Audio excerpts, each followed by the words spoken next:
Hi there, my name is Steve Gearhart and this is the Unagi Observer. Thank you so much for stopping by and watching this week. This week I'm going to do the full series review of Cowboy BeBop, the live action version on Netflix.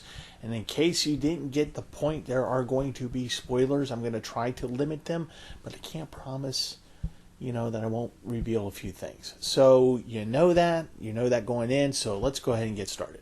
Okay, for those of you who really don't want to get any spoilers at all, and if you're wondering if you should bother watching this and if I enjoyed it, whether or not, the first 4 episodes I was very happy with, and so I'll just go ahead and tell you what I think you should do, and that is, yes, watch it. You're going to enjoy it. I think you're going to enjoy it. It depends on what kind of person you are, but I thoroughly enjoyed it. I thought it was a good thing, and I'm going to talk about it. And of course, I got some nitpicky things that I didn't like, and there's a couple of things that are kind of big that I don't know how you might handle them, but overall, generally speaking, the series is worth your time. So I basically binged it over the course of 2 days. So anyway, let's get into it, and let's start talking about the story itself.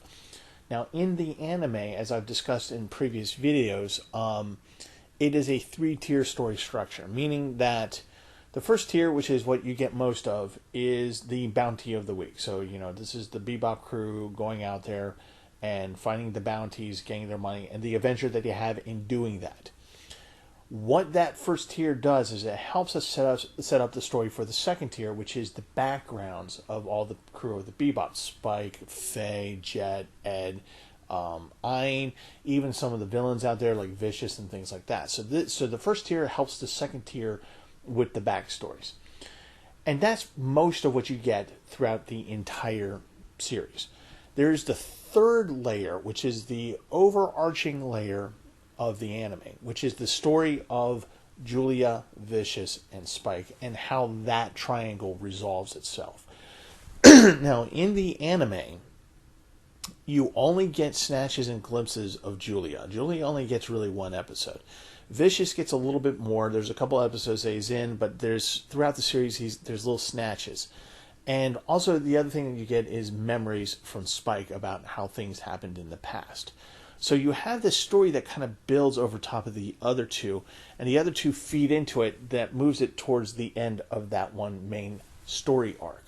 So by the end of the anime, of course, it's about what happens to Julia, Spike, and Vicious. If you haven't watched the anime, and I can't believe that you haven't, please do so. It's a very, very, you'll understand why Cowboy BeBop is so iconic. So anyway, let's get into the live action. Live action does something very similar in that it is a 3-tier system, but they go about it in a little bit different way. The Bounty of the Week still helps with telling you the backstory of the members of the Bebop, but there's not as much importance on it. In other words, yes, they're bounty hunters, yes, they go out of the bounties, and yes, it's a fun little adventure, but they focus more on the backstory of the crew of the Bebop. While that is going on, you get the third layer, which is, of course, about the Julia, Spike, and Vicious. What happens to those 3? What is that story? And that's the overarching story, again, in the live action. Well, the funny thing is that in the live action, you actually get that story. Instead of you being inferred and shown things in the anime, they straight out tell you the story between the 3 of them. And to the point where you get a lot more of Julia and Vicious. Like I said, in the anime, you don't get a lot of Julia at all. She gets the end of 1 episode, and then the next episode, and the rest of it is just memories from Spike. With Vicious in the anime, you get some fight scenes. You see his way of power to the top of the syndicate and how he does that. And so you see a little bit more. You see 2 major confrontations between him and Spike, and that's pretty much all you get. In the live action, you get a lot of Julia. You get her entire backstory. You get Vicious's entire backstory. Now, to be clear, this is not exactly a scene by scene from the anime to the live action. The live action does differ in its story, especially with the outcomes.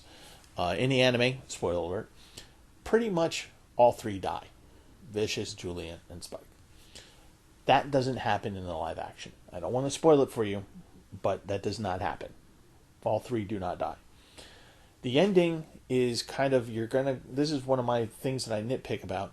The ending is kind of like, okay, well, I mean, it works after a fashion, but you kind of wish you got more subtext. Basically, how Julia winds up at the end of the story, and how she deals with Spike also at the end of the story, which is a lot different than the anime.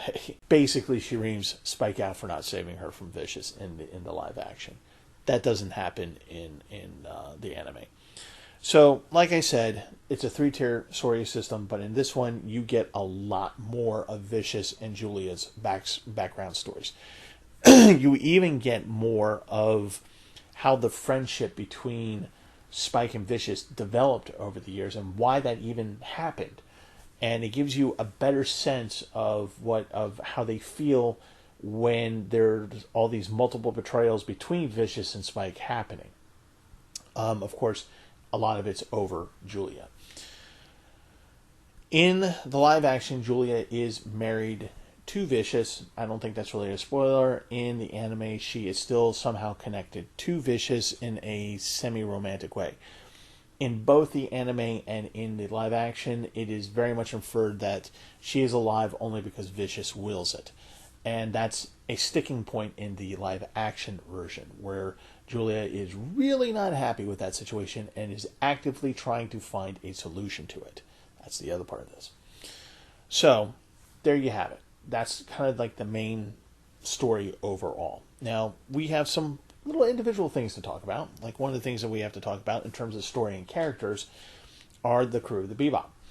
You do not see Radical Edward, or Ed, until the end. And when I say the end, I mean the end. Like, maybe 60 seconds worth of Ed. And I'll touch on that in a little bit. And that's all you get. Okay, and that's all you're going to get of Ed, right? That's it. Ed's not in it until the very end. I'm sorry, I'm harping on this, but it's important that you understand that Ed is not in it, basically. Ein is certainly in it. He appears in it about the same time in the show. This is a 10-episode, live action is 10 episodes, and he kind of roughly lands in the same place that he would have landed in the anime. So that's normal. Ein is, of course, Ein. There's really no changes in him, except for the fact that he is connected to Pierre LeFou. Yes, do you remember that's one of my favorite episodes. Pierre LeFou actually has a connection, a direct connection, as in a digital direct connection to Ein. It's really kind of creepy, but I don't want to spoil it for you. So you got to watch. Anyway, so then let's go on to Spike, John Cho playing Spike. If you had any worries about John Cho playing Spike, don't. He's perfect. Just going to say, hands down, he's perfect. Now, the Spike in the live-action version here is a lot more snarky. He's a lot more quippy. He's, just very... And he provides a far more interesting... You want to know more about him. Like, he doesn't play the mysterious stranger. It's just that, he does things and you go, oh, that's kind of funny. I wonder why he did it that way. There's humor. There is... he's more human in this one. He's not walking... In the live action, he is not in the anime. In the anime, he is walking through a dream through the entire thing up until the end. In the live action, he's not in the dream. He's in the real world. He's in the now, and he is trying to somehow get back to Julia and to figure that one out in a roundabout way, in terms of just like coming to terms that he's never going to be with her again. And as opposed to the anime, where he wants to be with her again. And that's due to something that happens between Vicious, Julia, and him, of course. Of course, I can't say anything because that would spoil it, and you need to watch it. So anyway, Spike also doesn't have the ocular implant that he has in the anime. He's got the iconic suit. He's a martial artist. He does all the things that Spike does, but just in a more genial kind of way, I guess, is the way to put it. He's not quite the anti-hero. Then we have Jet Black, which is one of my favorite characters in anime, period. He reminds me a little bit of, I don't know why, of some characters in Mobile Suit Gundam. I'm not exactly sure why, but he does. He's... The only thing I can say to you in terms of look is that think of the anime Jet Black. Now just imagine that anime as if Jet Black in the anime were African American. You are looking at the twin, African American twin of Jet Black in the anime. They look almost exactly the same except for the skin color. That's it. And what's even more uncanny, this really threw me, is that when the actor opens his mouth in live action and starts talking, he sounds like the English actor, dub actor who did Jet in the anime. I kid you not. It's so weird. He really does sound like him. Now, the character for Jet Black in the live action is a little bit different. In the anime, we have him at one point visiting an old girlfriend. And so you know that there was a love interest. There's also an episode where he revisits an old partner. So we know about that. He does revisit the old partner in this one. Similar structure. Not quite the same story, but similar. And he is, in this iteration, he is actually divorced from his wife. And he has a kid. And the officer who arrested him, just like in the anime, the officer who actually arrested him is dating his ex-wife. So there's that. So, you do get the story, which is pretty much the same about how he loses his arm. But a lot of his motivation comes from protecting and providing for his young daughter, who's in the live action cute as a Dickens. I mean, she's just adorable. So there's that difference. Then we get Fey Valentine. Now, I've talked about this. I've actually dedicated a little bit of a video to this. And I'm not going to harp on the costume choice for her because I've already talked about it, which is if we were to take the costume from the anime and try to do it in live action, it doesn't work. I've talked to costume designers from former theaters I used to work at, and they just laughed. They're just like, how can you do anything in it? So get over it, is what I guess I'm saying. And also the other thing is that while the actress who plays Fey Valentine is quite attractive, she's not the leggy, 6 foot tall, busty anime character. She is more compact. She's short, but again, she's very, very cute, very, very beautiful actually. And she is more spunky. She's more sassy. She's more physical. She's not the femme fatale, shall we say. She's more active. She's really more into the moment, and she does something with the amnesia that she has, unlike in the anime, where she explores her life in trying to figure out who she is, and there's a certain choice that's made, and not a choice I'd say, but a scene that is made where she has sex with another woman. You don't see it, of course. You know it happens, and they're there laying there in the afterglow, so to speak. And the way that it is explained afterwards by her is she says, I don't know. I honestly don't know if I'm that way or not. How would I know until I do it, right? And then there's a humor scene that she has where she talks about where she's looking at an old Playboy and she's like going, so I'm trying to figure out here if I like boobs or butts. So it's kind of humorous to have that, but it makes the point that this is not about being woke or anything like that. It's just about, trying to figure out who she is. So for those of you who are worried about the woke aspect of that, it doesn't exist. She has a great character that of the person who actually betrays her and getting her out of the cryostasis is a woman with the help of a man, but is mostly a woman. And she actually plays something of a really bad mother figure to Faye, and it's kind of a fun story right there. But the Fey Valentine story does not resolve itself at the end of this series. In fact, it kind of builds it up so that the possibility of a second season.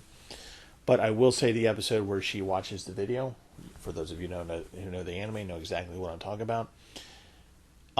You get the same amount of impact. It's still there, and it's still overclipped. So there is that. So like I said, you don't really get Edward until the end. You don't get Edward until the end, and what you get of Edward is worrisome. I really hope that they kind of like choose a different direction for that actor or actress who is playing that particular character, because it's really over the top and the wig is really, really bad. So I hope that if they do a sequel, that they go in a different direction, because the Ed that we get at the end is not a very good Ed. Julia is fine for the most part. Like I said, you get more of her story. It's a very interesting story. She's a songbird. She sings, and then she gets involved with the syndicate because of Spike, who is, when he was in the syndicate, called Fearless and Vicious.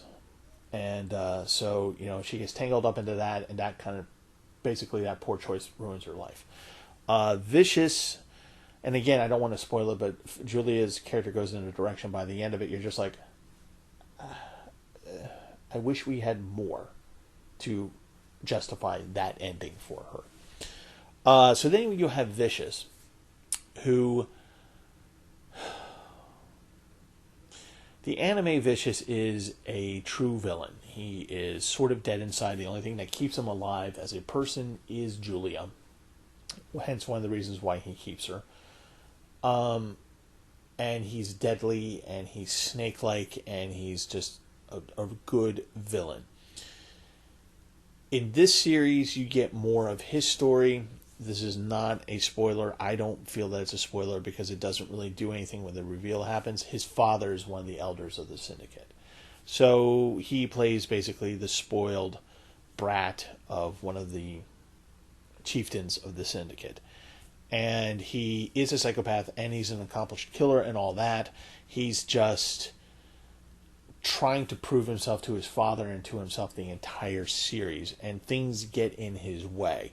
And one of the things that he covets, one of the few things that he covets, is Julia.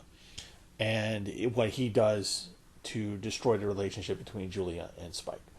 And the fact that the betrayal of what happens there, because in the anime you kind of get the sense that Vicious is the one who betrayed Spike. It's actually the other way around. But again, watch it and all becomes clear. The character of Vicious is psychopathic, like I said, an accomplished killer, and all that. And his story arc does go in the vein of he wants to take control of the syndicate so he can determine his own life, yada, yada, yada.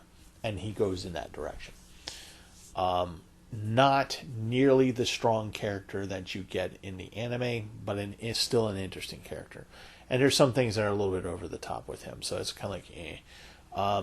Some of the people that I've talked to who have watched the series find that the one person, Brent Newhall, said it's the Julian Vicious hour, and it's kind of true. That's kind of what it feels like sometimes.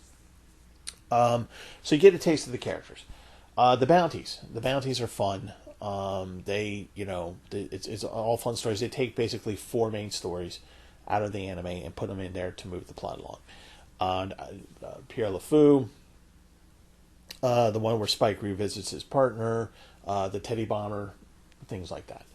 And they're all very interesting and fun, but they're not the core elements of the live action series. So we get to kind of like the world, so to speak. And the world in Cowboy BeBop is pretty large. It spans the solar system. So they don't spend a lot of time in space. They spend time on sets, actual location sets. So it's not so much as this humongous thing that you get to see during the course of the anime. It's really located just within inside cities. That's kind of how it works. Anyway, you see the Bebop, you see the Swordfish. Fey's ship takes 2 iterations. You see the first iteration, you're like, oh, that's not Fey. I don't like that. And you should. But then she gets her ship towards the end, and she does something wonderful with it. Just wonderfully violent. It's so cool. Anyway, again, you have to watch this. The CGI of this is done well. And it's done well because it's not done often. In other words, they have their specific uses for CGI, and they just use normal human being props for the rest of it. And it works. So you're not going to be looking at a totally CGI'd thing with some live action people. It actually works really, really well. So you'll enjoy that. The music is phenomenal. And it is, of course, done by Yoko Kanno. And there's 3 different elements of the music. And the first is the original OST1 music that gets played. You hear that when Spike is wearing headphones. And so you hear the original music when he's wearing headphones. Or you might hear it coming from a speaker in the scene. So that's how you get the original music. Then you kind of get a remix of the original music, and that's usually something like in an action scene. So you'll hear something familiar, but it's kind of tuned up somehow, if you know what I mean. And then there are some of the mood pieces that come in, and the mood pieces, I think, are the new music. As far as I know, I think the music for the series is released on Spotify and YouTube right now, I think. So if you want to listen to it, by all means, do so. You'll enjoy it. Music is, of course, as always, wonderful. So I've nitpicked about Ed's wig and the fact Ed himself, herself, they, the Julia Vicious Hour, the series. I'm just gonna try and do this without doing a spoiler. The series ends on a down note, just like the anime does, but not like the anime. In other words, it's not the same ending as the anime, but is it the same insofar that that's a depressing note that it ends on. And if the series if they were never to do anything else with the series, this would be a great way to end it. It's a perfect way for it to end, and I don't want to give it away, so you gotta watch it. So, yeah. So I keep saying you gotta watch it. So obviously that means you gotta watch it.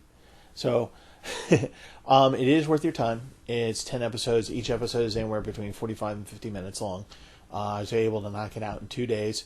It is, like I said, the music is wonderful. Visually, it's stunning. And the characters are the same but different. The story is the same but different. It's so if you are it is to me, I guess the way to sum it up for myself is one person called it a remix, and I think that's an apt description. But I also think that it's something of a love letter to the anime. And the reason why I say that is that you can watch this without having seen the anime, okay? And you'll enjoy it. But if you see the anime, whether before or after, you'll understand why this was good. And there are things that you pick up on. Like, there's a lot of Easter eggs in this thing. So just know that you should probably, at some point, even if you haven't seen the anime yet, go ahead and watch the live action series, because it is different enough that when you watch the anime, you're going to get something different. But I think you need to see both of those things. One last thing about criticism. One of the things that I'm going to talk about in the next couple of weeks is criticizing something and actually being it being a criticism. And here's what I know that sounds confusing, but here's what I mean. I read a lot of negative reviews that weren't criticisms. They were just, I hate it because it wasn't exactly like the anime. Well, that's not going to happen. This is more of like an MCU thing where they take an original thing and they flesh it out differently. So there's going to be familiar stuff, but it's going to be different. If you have the attitude that because some of the cast and crew did say some political things about wokeness pertaining to Cowboy BeBop, if you're one of those people that is going to not watch something or boycott something because of that, that's entirely within your right. That's legitimate. But what's not legitimate is to make a criticism because you refuse to watch it. Okay? I'm just going to throw that out there because that seems to be a lot of what the criticism out there is for. The people don't like it because somebody's off camera said something. Meanwhile, they don't really say anything about the show itself. So, what I'm saying to you is watch the show. Everything else can come after it. Just watch the show. You're going to enjoy it. Okay, so that's it. That was a long spiel on this particular show. So, real quick, OnCon 6 is this Saturday. I'll have links down below. It's free. It's online. You can watch it. I'll be doing a couple panels. A bunch of other people are going to be doing wonderful panels as well. So please stop on by for OnCon 6 this Saturday. We're starting, I think, around 11 o'clock. Again, stuff down in the links below. So please stop on by. Thanks for watching. Always glad that people are watching. That's always a lot of fun for me. And just remember, COVID's still a thing. So please mask yourself, social distance, because someday we'll get over this, okay? And when we do, we will see each other at a convention in real life. And wouldn't that be cool? All right, folks. Stay healthy, stay safe. Love you. See you next time.